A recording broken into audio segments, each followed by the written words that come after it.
আজকের গল্প অর্পিতা ভট্টাচার্যের লেখা সৎ মা। ও মা, তুমি আমাকে ছেড়ে যেও না, আমি তোমাকে ছেড়ে থাকতে পারবো না। ও মা, মা প্লিজ আমাকে নিয়ে যাও। চিৎকার করে কাঁদতে কাঁদতে ঋদ্ধি বলে। ঋদ্ধিকে বুকে জড়িয়ে পারমিতাও কাঁদতে কাঁদতে বলে, আমি তোকে নিয়ে যেতে পারবো না রে সোনা, তুই বরং আমার কাছে মাঝে মধ্যে যাস, আমিও তোর সাথে স্কুলে দেখা করতে যাব।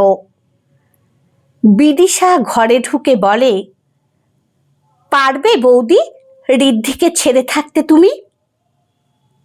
কিছু করার নেই বিদিশা, এইভাবে আমার পক্ষে আর থাকা সম্ভব না। মা হওয়া কি মুখের কথা বৌদি, মাদের সব সহ্য করতে হয়। ঋদ্ধি তো তোমার ছেলে, ওর জন্য এইটুকু সহ্য করতে পারবে না?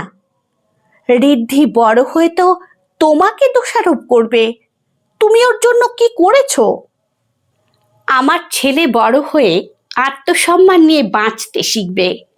ও জানবে ওর মা সব সময় আত্মসম্মান নিয়ে বেঁচেছে এবং ও তাই করবে।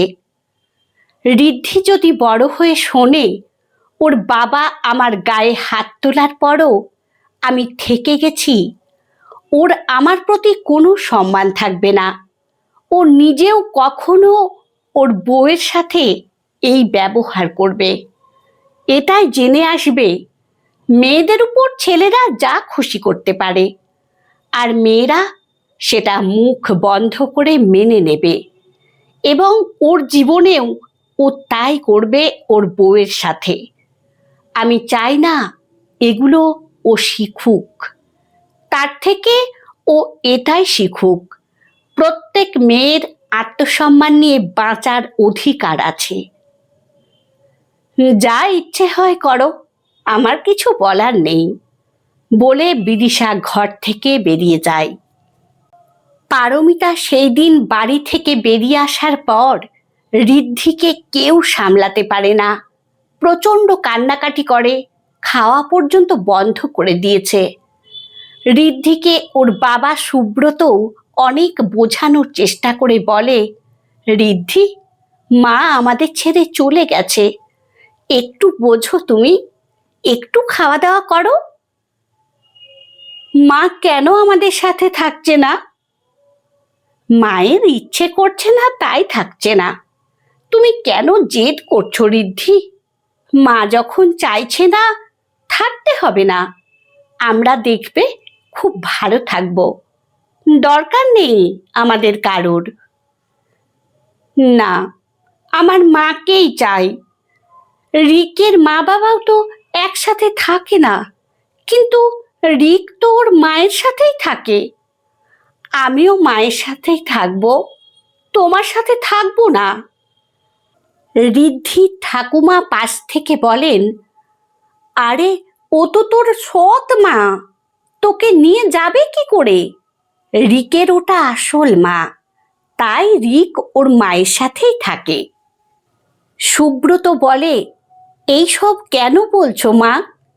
ঋদ্ধির মাথায় উল্টোপাল্টা কথা ঢুকিও না।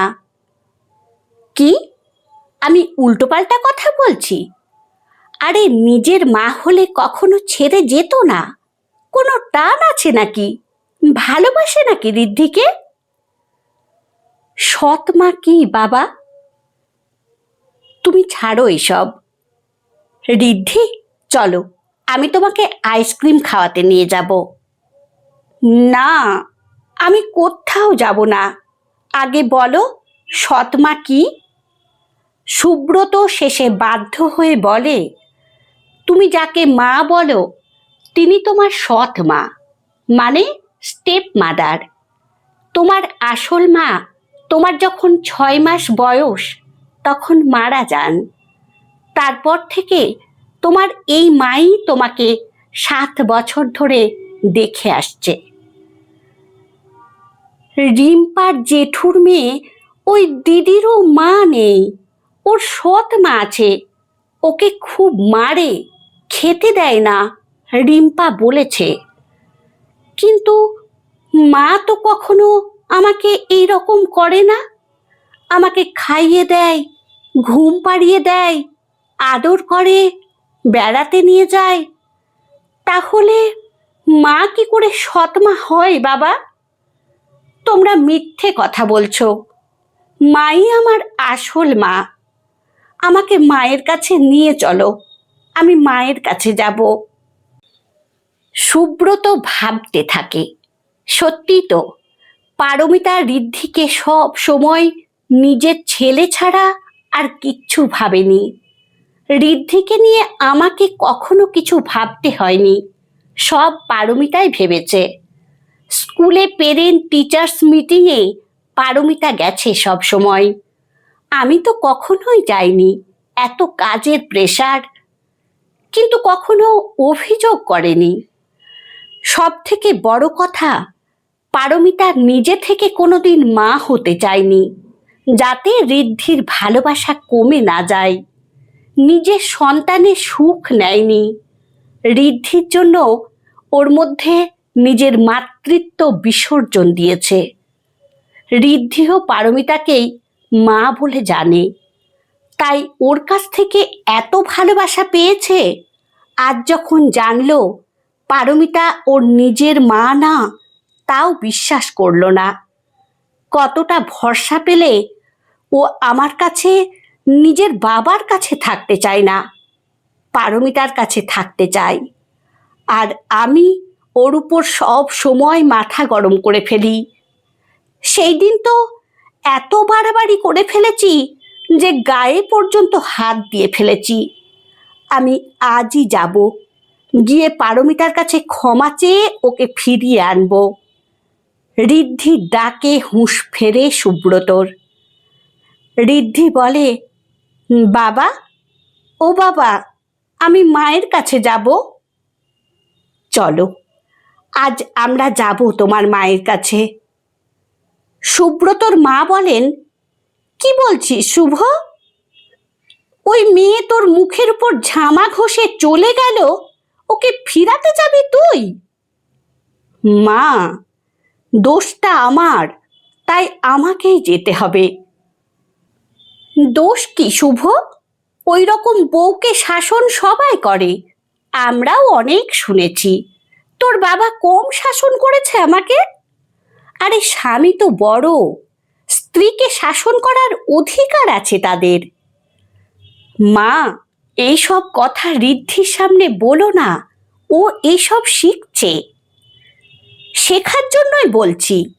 ও তো একদিন বিয়ে করবে, তখন ও বউকে শাসন করতে পারবে পারমিতার মতো স্বেচ্ছাচারিতা করলে। তাকে এই রকম করেই শাসন করবে। তুমি কি চাও বলো তো মা? তুমি যা কষ্ট পেয়েছো তা যেন সবাই পায়? নিজে তো প্রতিবাদ করনি, কেউ করলে সেটাও সহ্য করতে পারছো না। তুমি যদি প্রতিবাদ করতে বা বাবা যদি এইগুলো না করতো, হয়তো আজ আমি পারমিতার সাথে এই ব্যবহার করতাম না। কিন্তু পারমিতা নিজেও প্রতিবাদ করছে এবং ঋদ্ধিকেও সেটাই শেখালো। ছাড়ো, বাদ দাও, তোমাকে এইসব বলে লাভ নেই। চলো ঋদ্ধি, আমরা মায়ের কাছে যাই। পারমিতার কাছে এসেই ঋদ্ধি জড়িয়ে ধরে মাকে। ঋদ্ধিকে দেখে পারমিতা খুব আদর করে। তারপর বলে, তুই কার সাথে এলি বাবা? বাবার সাথে। পারমিতা অবাক হয়ে বলে, বাবা? কোথায় বাবা? সুব্রত পারমিতার কাছে এসে হাত জোড় করে বলে, ফিরে চলো পারমিতা, আমার ভুল হয়ে গেছে। আমি ভুল না, খুব বড় অন্যায় করে ফেলেছি। প্লিজ হাত জোড় করো না, আমি ফিরতে পারবো না। আমার জন্য না হোক, ঋদ্ধির জন্য চলো। ও তোমাকে ছাড়া থাকতে পারছে না, খাওয়া দাওয়া ছেড়ে দিয়েছে। এইসব কি করেছিস ঋদ্ধি? কেন খাচ্ছিস না? তুমি ফিরে চলো মা, আমার একদম ভালো লাগছে না তোমাকে ছাড়া থাকতে। প্লিজ পারমিতা, আমাকে একটা সুযোগ দাও, ঋদ্ধির জন্য দাও। প্লিজ মা, চলো আমাদের সাথে। ঋদ্ধির কথা ফেলতে পারেনি পারমিতা। সেই দিন ফিরে গিয়েছিল এবং তারপর থেকে পারমিতা, সুব্রত এবং ঋদ্ধি খুব আনন্দে আছে। যারা বলেছিল সৎ মা কখনো নিজের মা হতে পারে না, তারাও দেখল জন্ম না দিয়েও মা হওয়া যায়। আমার গল্প পাঠ যদি আপনাদের ভালো লেগে থাকে তাহলে লাইক, কমেন্ট ও শেয়ার করে দেবেন। ধন্যবাদ।